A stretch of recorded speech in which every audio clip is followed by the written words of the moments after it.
Okay, we're live. Hello, Nate. How are you doing? Oh, sorry, I just need 1 second.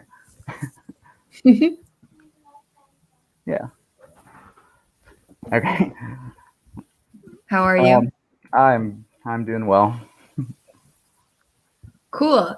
So we're back with our on-chain talks. I think the topic for today.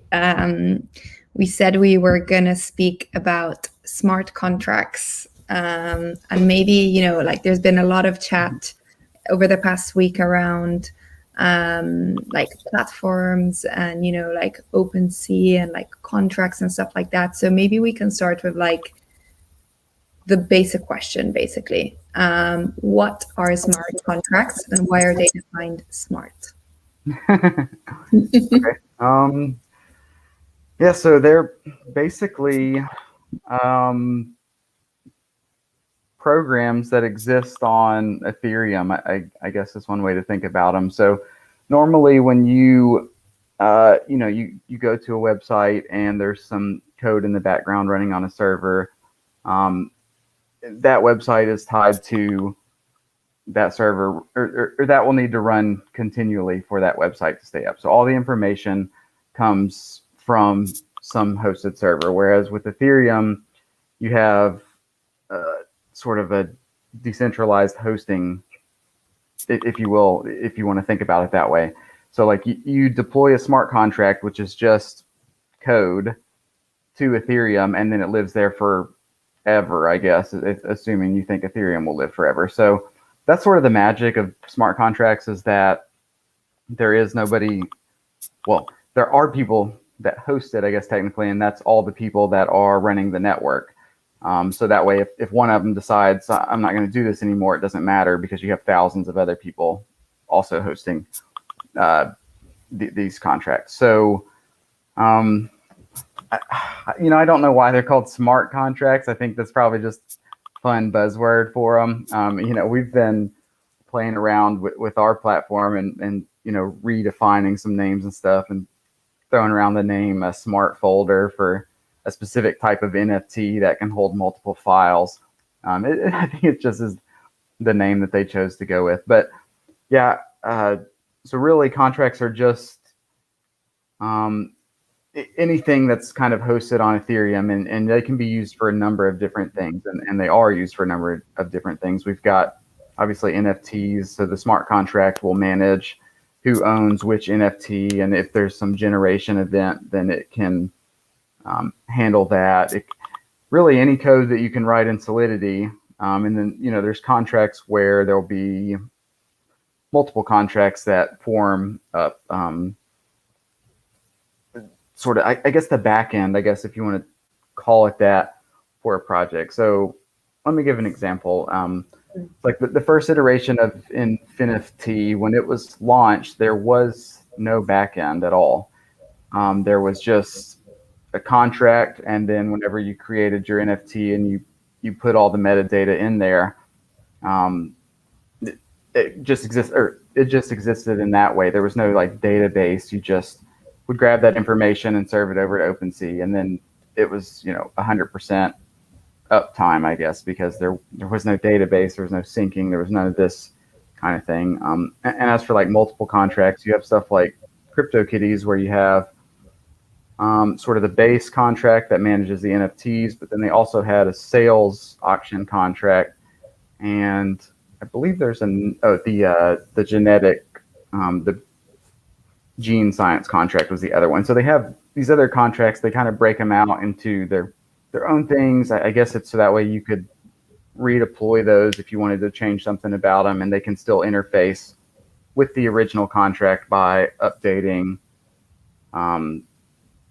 through the functions on there. It's kind of it's a pretty deep rabbit hole to go down, like how it is pretty technical, and it's kind of, I think it's fairly easier to understand if you can have like a visual with it, but explaining it, I am having a kind of a hard time really defining it the right way. So I guess if you have questions from that, I'll try to clarify on it. And so let's say that I want to, create a smart contract basically. And obviously I want it to be like on chain. How do I go about doing that?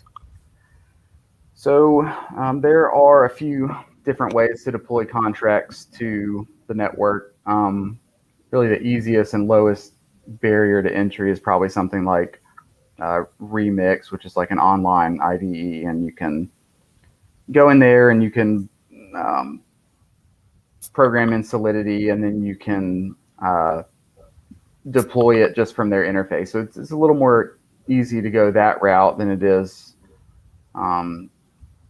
But also it's not quite as robust. It's not as good as some other solutions where you're working in GitHub and you're pulling in multiple files from GitHub and you're compiling them and then pushing them from, say, like Truffle or I can't think of too many of the other deploying mechanisms, but really there's these creating environments just the same way that you would push out like a development if you're hosting like a web page or something. If you were going to push the hosting for that or push like an API or something, just a standard development environment would be fine.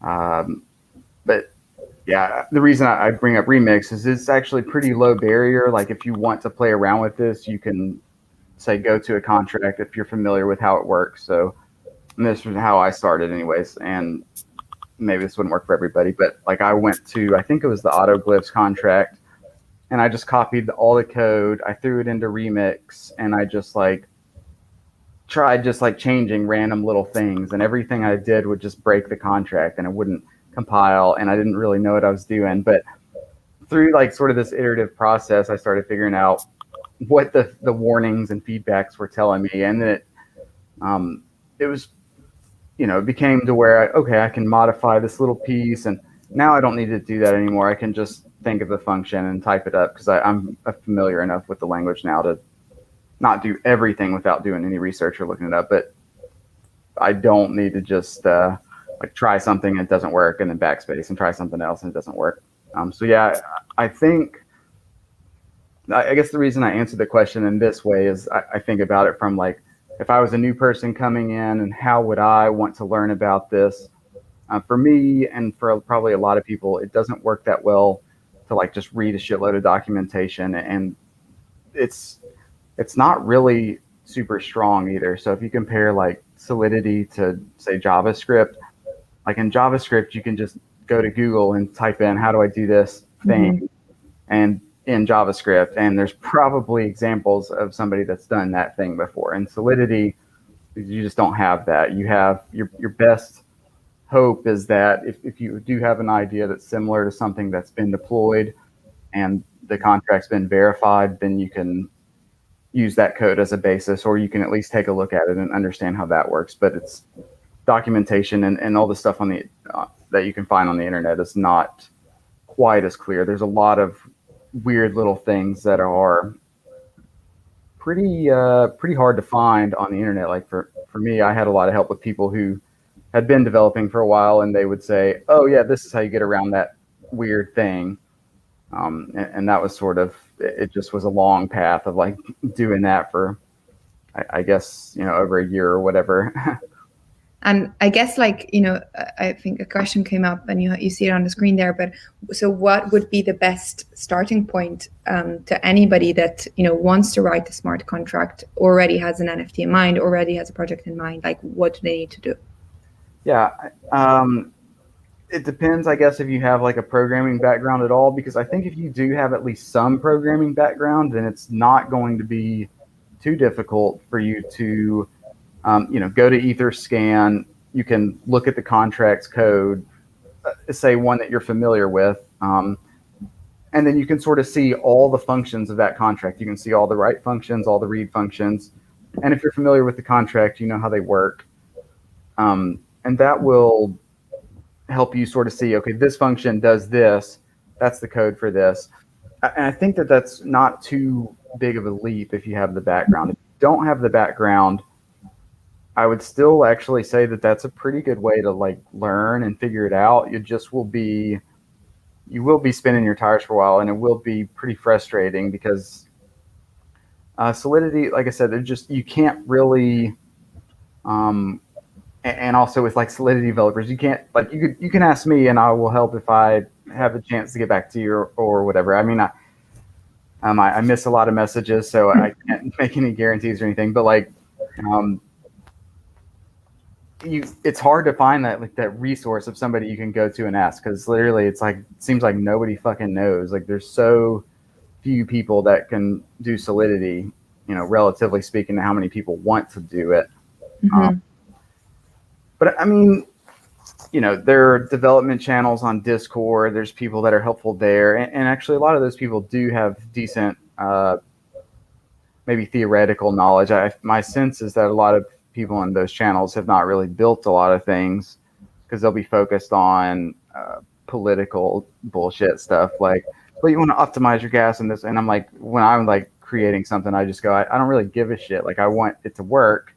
And then I'll do those little cleanup things at the end. Like, and if that breaks it, then I'm, you know, I just roll it back. You know, at a certain point, you know, saving somebody 0.00001 ether in gas is just not a concern. After, it's not worth, you know, 4 more weeks of development time or whatever. So it depends. But yeah, I'd say the best way to learn is literally just kind of jump in and like just try to fuck around with it. Like, best advice is just go ahead and do it.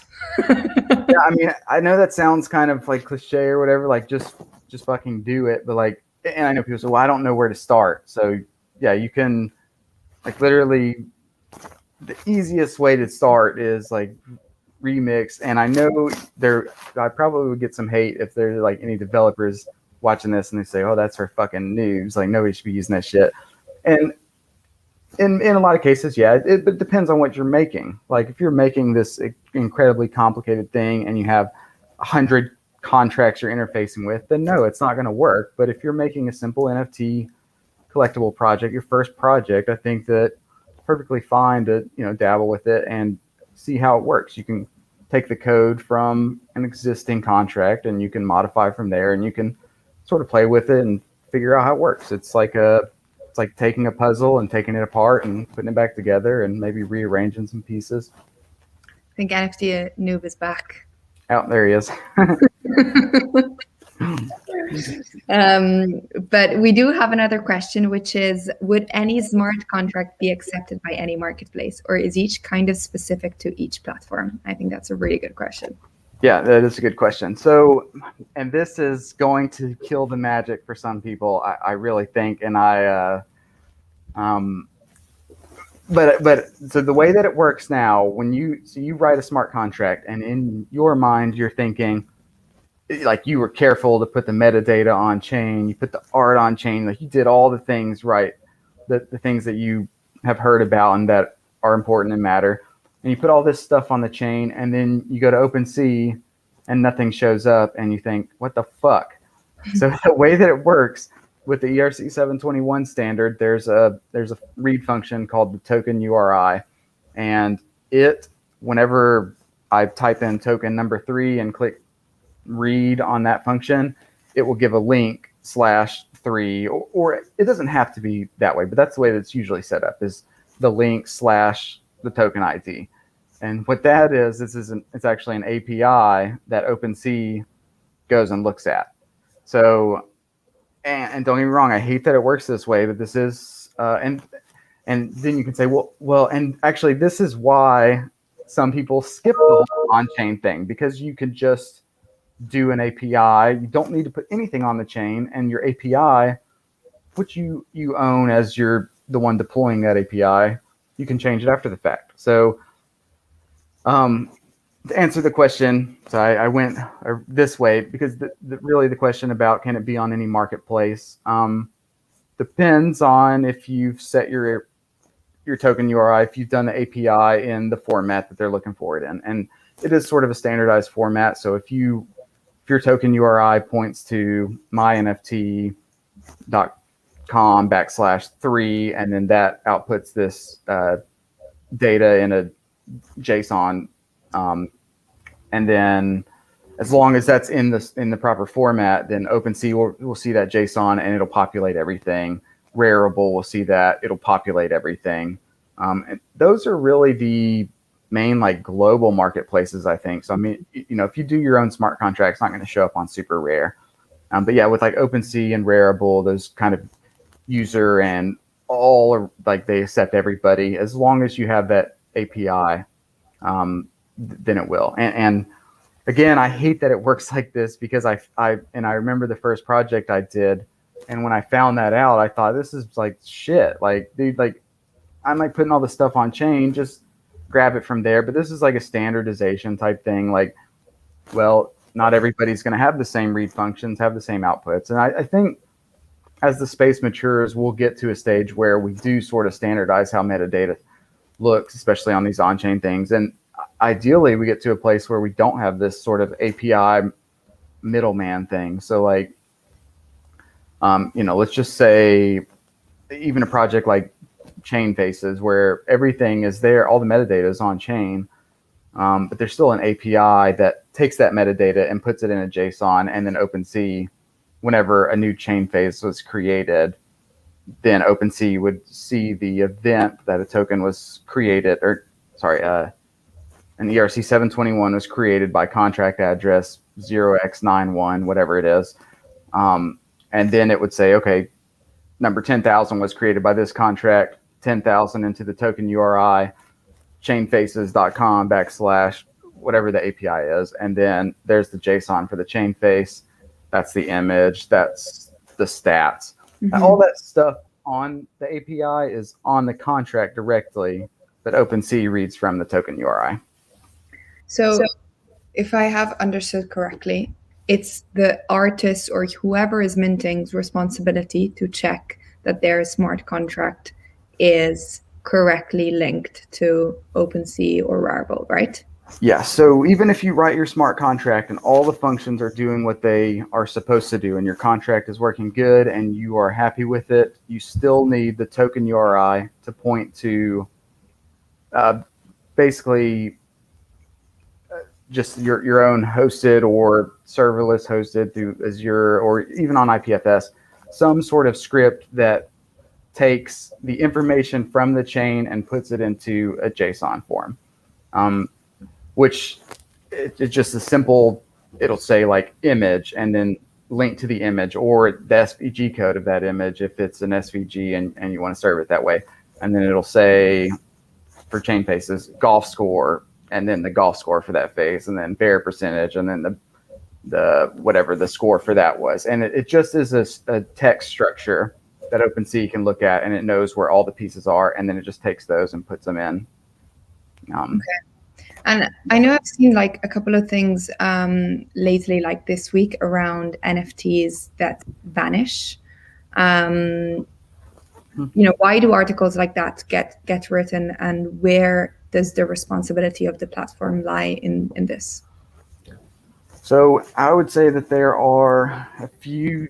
So part of it is this. It goes back to this whole API being kind of a critical piece in the infrastructure at the moment. So you've got, let's say, even chain faces, which is get this shit on chain. If I pull the API down and or if I just change it to, in my API, chain phase number 1 is a poop emoji, and then I deploy that as my new API, and then I refresh the metadata on OpenSea, it will show that on OpenSea because OpenSea isn't reading the contract directly. They interface. So I guess the way to think about it is you've got contract, and then you've got OpenSea, and then you've got in the middle the API. So, and the API is just the bridge to take those from one to another. So if that API goes down, then the metadata gets refreshed, then it would be gone. Okay, but I say that, and now people are going, oh shit, now even on-chain assets are garbage now. Oh my God, my whole world is shattered. And that's why, I say this.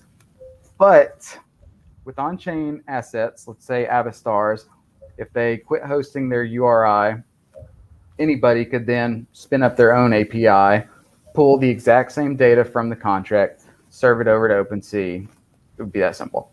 So in that sense, it would still be easy to fix it, and anybody could fix it, and that would be sort of the good thing, I guess, here. With an NFT that vanishes, if a creator quits hosting and there's no on-chain data, there's no way to reassemble it from the contract, then yeah, you're kind of fucked. I mean, I think, and even with like OpenSea's like older contracts, they had, and this was like a big problem that I had with their original artist contracts, is that you could upload an image and then sell it, and then because it just was like sort of this server hosted thing or whatever, you could, as the artist of that originally created it, you could change the image or you could change the name of it. You couldn't transfer it, but like you could take somebody's thing that you sold them and change it to anything. And I just hated that. Like I thought that's like, this is, what are people like buying and stuff? And this all ties into the whole on-chain like movement and like the passion that some of us have behind that. Did they change it? I would say that it's probably happened before. Yeah, I wouldn't be surprised if somebody has changed. Or did OpenSea change that? Yeah, they have changed now, I think, where if you create something and you sell it, then you can no longer change it. But this is probably still, I haven't like deep dove into it enough. There's probably still some centralized magic going on here where they're hosting this stuff and then they're reserving it out here. And as you become like a critical infrastructure piece where they are, I think, then maybe it's more robust and you're not as worried about it, because if you can feel pretty confident that OpenSea will be around in 5 years, and maybe there will be a better solution by then to then retroactively kind of add this stuff. But yeah, when you say what is the platform responsibility in it, you mean like OpenSea's platform, or are you talking about the people who are selling the NFTs in the first place? The platform, so OpenSea, for example. Okay, I don't know if somebody else pulls down their hosted API or whatever. I don't know that I would fault the platforms here at all. I mean, yes, they are helping that sort of transaction occur in the first place, but it's a tough question. I don't actually know what the right PC answer is there, because I feel like, they helped made that transaction, but at the same time, it's not really necessarily their responsibility. And if somebody buys some off-chain shit and then somebody gatekeeps it with an API, or they change it to shit, then I mean that's a big part of that is this whole Wild West in the NFT space. And that's why like this on-chain stuff does actually matter a lot, is because if I did change it, then somebody'd say, well, no, the contract says it's this, that's actually the right thing. And then there's some you can't really do that, I guess, with an on-chain asset. You can't change it to something less rare to make, or change yours to something that's more rare and then not have somebody be able to call you out on it. So let's say that, for example, I'm somebody that is new in the NFT space and I want to mint I want to mint an NFT on one of the platforms. Which one would be the most on-chain, or at least kind of the closest to on-chain that is currently available? So none of them. I think that it depends on, I would say that none of them are really like what I would consider super strong. I mean, they're getting better. Everybody has moved. I feel like people are making progress, and that's good. And then, we're building our own platform, and it will be the most on chain. I'm going to put that out there. But that may be a month and a half from now. Already kind of falling back a little bit. So, that will exist, at least in the sense of we will be storing the stuff on a chain. We'll store metadata on Ethereum. The files will be storing on IPFS and Arweave, which is a chain. So, still maybe not the perfect solution, but at least a solution, a chain solution. And if you're a new person coming into the space, though, then maybe that's not necessarily the right approach, because there's a cost that's going to be associated with storing all this data on the chain. And if you can't sell your pieces for more than $10 or $20, you're new, you're trying to get some momentum and get some steam. And I actually do see this happen a lot with newer creators. They come in, they're used to seeing, oh, well, Xcopy sold his stuff for $1,000 and that'll be cheap. And well, yeah, it's cheaper than Xcopy, but he's Xcopy and maybe you don't have your own audience yet. You haven't really built that up. You're new to the space. And I think, depending on where you live in this realm, it's okay to experiment around with, say, OpenSea or Raritable's minting platforms. They're fairly low barrier and easy to use and cheap, really. And if you do find that you have an audience, I think something like, say, Twerky Pepe, which has done pretty well, and they're pretty new, and they just basically minted everything on Rarible. Maybe it makes sense for them after their success to then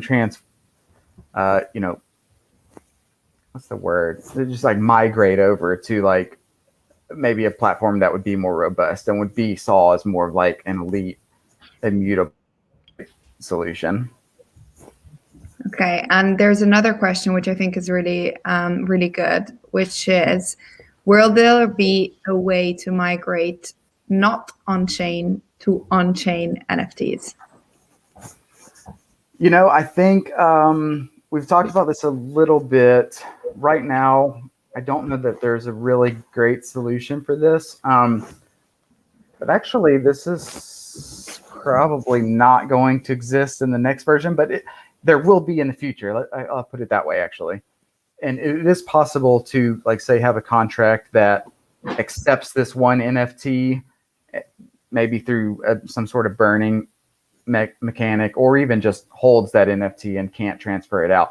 Or think of it like maybe like how a wrapper works. So you take a CryptoPunk and you can wrap it and create a CryptoPunk ERC 721 that can actually be traded on OpenSea or Rarible, versus the original CryptoPunk, which was like a weird broken ERC 20 that can't be traded on these marketplaces because it didn't have that standard. It doesn't have, the transfer from, it doesn't have set approval for all. It doesn't have all these features that a normal NFT is supposed to have. But yeah, there will be a way, I think, to take off-chain or not fully on-chain or just not on-chain at all NFTs, wrap them or burn them, and then create basically a new version of them.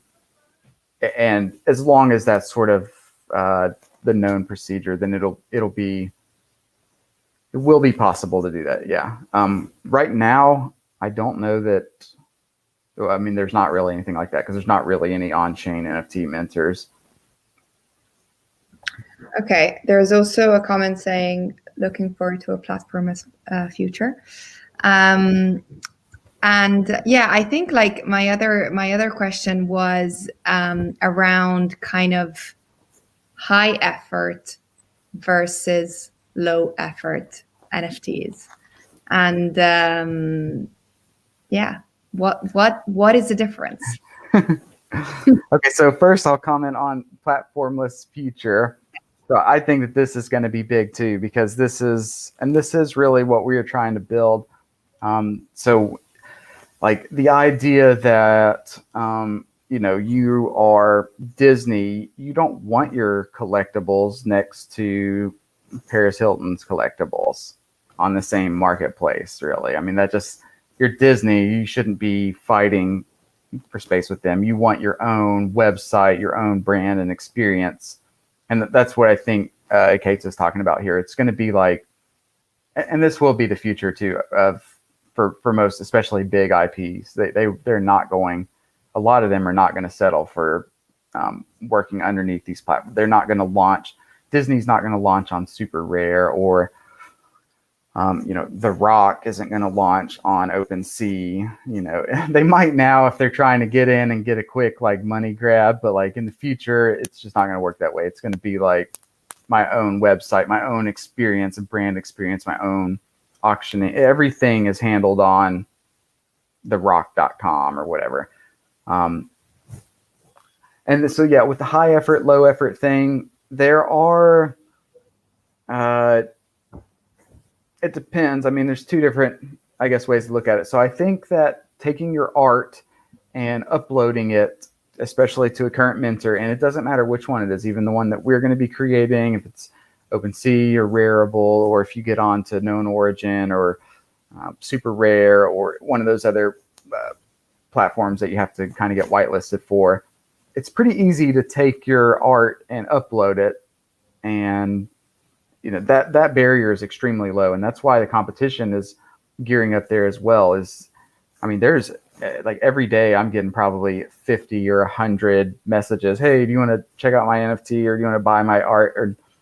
And because it is easy to do that. It's easy to upload. It's easy to then hit 100 people or 1,000 people on Twitter with that and hope that somebody likes the aesthetic and spends money on it. And it's low effort to do that as an NFT. The art, I guess I won't comment on it. It depends. I mean, there actually are art pieces that I feel are low effort but are good. Maybe art. I don't know if that's what I want to say about it. It's like it's a good like commentary piece. Like Pack is somebody who, when I first was like in the NFT space, I just thought like, man, I don't understand this shit. Like that looks so simple to make. Why the fuck is that selling for so much money? And now I'm starting to get it a little more, and I think it's actually really kind of cool, like this whole minimalist take, but also like thinking about things different, like the title drop that he did on Nifty Gateway, where it's literally the same piece with different titles, and people would pay more depending on the title. Like that's actually okay. That's pretty fucking cool. So, but I think like, if it's creative and if it's like groundbreaking or controversial, then it can be low effort, maybe from like a technical standpoint or an amount of hours invested standpoint, but still be maybe more impressive even than a piece that took 100 hours to create, but somebody, but isn't maybe at that level. But then also expanding on high effort versus low effort, you've got projects which can be like, we saw the Hashmask thing, they came out and they did sort of that tiered pricing up. And then I feel like I've seen that exact same fucking thing, I don't know how many fucking times. Like, oh, the first 1,000 are this, the next 1,000 are this, the next 500 is this. And it's like the exact, and then the last 3 are 100 Ether. Exactly the same fucking thing. Like, how can you be so unoriginal? You can't even think of at least making the numbers different. Like, for fuck's sake. So that would be an extremely low effort NFT project to me, because projects do tend to, especially if they can get the visibility, they tend to out earn individual art sales. Because even like a big art sale, 100 Ether is a big solo art sale, whereas a project that gets launched to 500 or 1,000 people, raising 100 Ether is actually not that difficult. You crowdsource 10,000 pieces across 1,000 people, it's pretty easy to make 100 Ether. It's pretty easy to get 0.1 Ether as an average spend, especially in this space. Mm-hmm. But I think that projects generally are higher effort if they are unique and like creative and thoughtful and shit, and not just like some clone of some other shit that's, I don't think that punk clone projects are particularly interesting, or I hate to shit on anybody, and like, but that's just sort of my take on it. Like, should be original in what you're trying to do. Like, don't do a punk clone because you think people are spending $40,000 on punks, so you assume that they'll spend 1,000 on yours. Like, just do something original. Do your thing that you're wanting to, and that will get a high effort check mark from me. And when I, like, again with Hashmask, I saw it, I thought, this looks like it took a decent amount of effort. There is a lot of creativity in here. There's some unique mechanics here that exist, and this feels high effort to me. Not 10,000 Ether that they made high effort, but it was a good project, whereas I see all these other projects, clones and Hashmask wannabes, and I feel like these guys are gunning for 1,000 Ether on a not original idea off some filtered images of some other project. It just is, it's shitty. I don't like low effort NFTs for the most part. Like, yes, I've done some projects that it's like Chain Faces is it was an experiment. It was me like kind of learning and figuring out what I was doing. It's not an incredibly high effort project. But it was creative and thought through in that way. And I tried to, compared to some of the projects that launch now, it made a very modest amount of ether compared to some of these shit clones that are coming out and getting launched every day now. So maybe that wasn't necessarily high effort, but it was at least original. So I feel like that should count for something. I don't know. And on chain. And on chain, yes.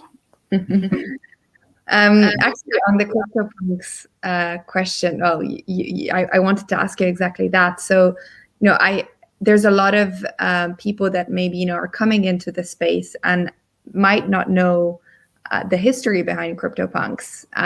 Like, why are CryptoPunks so important for NFTs ecosystem, and does that justify also their price point and how much they're selling now? So I went back and forth on this a little bit. Now I think it's pretty apparent that they are definitely significant milestone. But you've got older NFTs on like Counterparty. You've got older like Spells of Genesis with like, I don't even know how this stuff works. I don't even know how to buy a rare Pepe. Like I don't know how to do this, but this stuff predates CryptoPunks. I think CryptoPunks is really kind of the, and they say it's the first on Ethereum, but now people have found that land project that I can't remember what it's called that nobody will care about in a year, in my opinion. But like that predated CryptoPunks. So, is it even the first? But it is like the most significant first, maybe.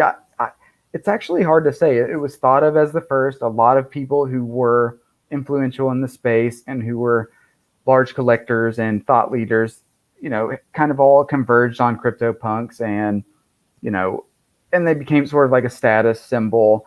They've had some, $7 million alien sales, the few $1 million apes have sold, $1 million zero trait, and they've had this sort of big backers where I just don't think that they can lose anymore. I don't know that it was always that though. I mean, CryptoPunks were $20, a year and a half ago. I remember, looking at them, and nobody wanted to buy them. This guy, I can't remember his name. He wanted to offload a bunch of punks, and he had asked Pranked about it, and Pranked had asked me about it.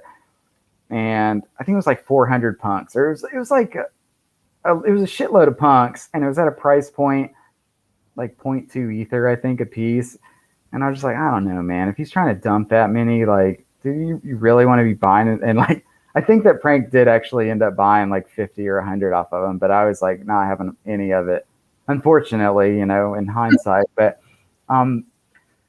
it wasn't obvious that they were going to win. I actually felt like CryptoKitties for a long time was sort of the superior and more historical project. I mean, they had a wider reach when they launched. They put NFTs on the map. A lot of the people that are sort of OGs in the space and they're known in the space, yes, now that punks have blown up, there are people who were original claimers of punks who now have some of that OG, and it is cool. It's cool as shit that these guys claim this stuff and nobody knew what it was. But I think that CryptoKitties, because they had the wider base, they had 80,000 people messing around with it in early 2018 or whatever. They ended up having more people that sort of made it to this stage and have been kind of become players in the space. But yeah, CryptoPunks are important because they're thought of to be the first, and really their aesthetic is cool. I think that not everybody agrees with me. I've always kind of thought they had a cool aesthetic. They make good avatars, and people love to like be able to, have their $40,000 avatar. And there probably are some people that LARP it up and they use a punk that they don't own or something. But for the most part, there's pretty good, like etiquette around that. Yeah. If you put your punk up, then people say that guy must own that one. That's pretty cool, man. Oh, wow, that's a pilot. That's probably worth $200,000. Wow, that's cool. Like they're just important because they just happen to be a good convergence. It happened from Axie OGs, CryptoPunk OGs, CryptoKitties guys, people that came in new to the space saw sort of the importance of that, and they also, went big in there as well. There's a number of Twitter influencers with 50,000 or 100,000 followers that have bought Cryptopunks that are considering them sort of the NFT to have. Yeah. And were they also the first project that was kind of like with traits? That I know of, yes, I think they were. The land thing, I didn't really dive into it too deep. My take was that nobody is going to care, really. And that's sort of my take with even some of these other projects that are older. I think we've talked about them, but it'll depend on how the community develops around them. But, if you have like this huge, just really poor distribution where one guy claimed 80% for basically no money, there's never going to be a strong market there. I just don't think that any community can develop around that.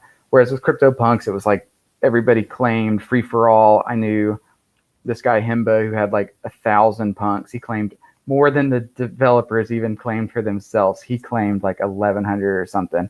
And he sold them constantly for years, just constantly. And we had like this running joke about how Himba's always dumping. He's always dumping. Himba, oh, there he is. He's dumping. And he sold like 1,000 punks over the course of years. And he probably sold his last punk in like the 1 to 2 ether range. Like that's when he finally got washed out. I guess like this brings me a bit to my next question, which is kind of like a difference between what is crypto art and what is NFT art or NFTs, let's say. Okay, so I have, I think the way that I look at it is I consider like, if I was going to title them those two, one would be art that you created maybe digitally or video, or it would be something that you created as a file and then you uploaded it through a platform. And that would be crypto art, I think. So an Xcopy or a Hackatao, a Giant Swan, that would be crypto art. And then I think of NFT art as being more like smart contract art, maybe is the way that's kind of what I've probably been, or that's what I've been thinking about it as, is stuff where you take the smart contracts and you try to do things that can't be done really in the normal traditional world and hasn't been done. I mean, liquidity experiments or deflationary mechanics, all these things that you can do with smart contracts when you are the one creating the smart contract, and you make it do anything that the token emissions, there are several things I think that we've seen be done. And I think even just really the generation aspect that you can do with a smart contract where somebody comes and they click a button, then RNG happens and then they get a token. That happens in the smart contract land. It doesn't really happen in, say, the crypto art land where you have a file that's what you're selling and then you put it on a token. That would be sort of the way that I would define them. One is really smart, and for me, my own preference, especially because I'm not like a particularly strong artist or anything, I want to create like kind of thoughtful experiments with smart contracts. I want to do things that haven't really been done before. Like the big thing with the Squiggly project was the auction system, which didn't play out the way that I wanted it to, because I underestimated the demand on it. But it would have been a good experiment to try to do this 100 cap release, which right now you can't do that. I still don't think that you can't release 100 pieces of art if you have any like profile at all. Like it just is going to sell out instantly. You set the price too high and nobody buys it, or you set it too low and it sells out instantly, because people see, oh, there's meat on the bones. If I buy this, it sells out in 10 seconds. Then I listed at double the price. I just doubled my money. And it becomes this sort of like pump and dump game. And that's why that's the kind of experiments that I want to play around with, is figuring out like, these are problems. yes, it's cool if you're a flipper and you buy and you sell something for 2x 10 minutes later. That's great, but that's not really sustainable for the space going forward. I think there needs to be these experiments that kind of figure out how to get around this stuff. Like, let's just say Banksy wants to drop 100 pieces of art. He can do an auction, I guess. That's one way to do it. But these sort of experiments that I've been trying or want to play around with would be how he maybe could distribute it fairly. And it's not just, this FOMO bidding auction thing where the first few people spend too much and then a bunch of people spend too little. And it just is, I think that a better balance can be achieved. Yeah, and I guess it comes, like gas wars kind of come into play as well, right? Like obviously you can spend more in gas and, have a higher position than somebody who, might be spending less, right? Yes, yeah, definitely. There's another question that came up, which is, do you think we will see more protogenerative projects like TinyBoxes? I would think so. So like TinyBoxes, one of my theories of, and I never have really promoted this project heavily. I did the initial like sort of design behind it, and then I didn't want to like step on Skylar's toes because the website, like everything it just totally changed. Like he made it another tier above sort of the proof of concept that I had for it. And that's why I've never like tried to overtake and be like, this is my next hottest project and like try to promote the shit out of it. And like, but I think one of the things that actually hurts that project, and while some people enjoy being able to sort of have some control of the design in this space right now, it seems like really the way to like have a successful project is have it just be as simple as possible. Like you have maybe some core sort of design and people just want to click the button and it pays and that's it. And like, just like no thought, click, click, click, click, click, pay. Like that's sort of the way the space works from a seller's perspective. So the reason I say that is making a project where you can interact with it like TinyBoxes is actually hurts you as a seller. I think it does because people being more thoughtful means that they're not necessarily spending as much. And then that sort of disincentivizes people doing that. I can like Avastars with the scrolling is a bit like this, I think, where you don't have the actual interaction of it, but you can continue scrolling, what, sorry, Lego. Yeah. So you can continue scrolling until you find the Avastar that you want. And I think that's actually a part of like if Avastars was you clicked a button and you got a random Avastar, I think that it would have already sold out. I think that these interactions actually make people less likely to buy NFTs, and that's why we don't see as many of them. It's kind of like high effort versus low effort buyers, right? In a way. It is actually, and I understand it too. Like with Avastars, I've been sort of on the side of like scrolling and like, I like this one, but I want to find a better one. And then I can spend 30 minutes and like not spend any money because I just didn't find the one that I wanted, or I can't find the one that I liked, or with TinyBoxes, the same kind of thing. You do some designs and maybe after an hour of playing with it, you've bought one, versus if I have this project where I just can click a button and it just takes my money and it gives me an NFT, I just go click, click, click, click, click 50 times and then I get 50 NFTs and then I hope that it's a project that people want to buy later or whatever. And I would actually like it to get to a place where it was more thoughtful and less of this whole like aping and I'm just trying to fucking flip my shit as fast as possible. And eventually, as the market gets more mature, I think we will probably see more of that.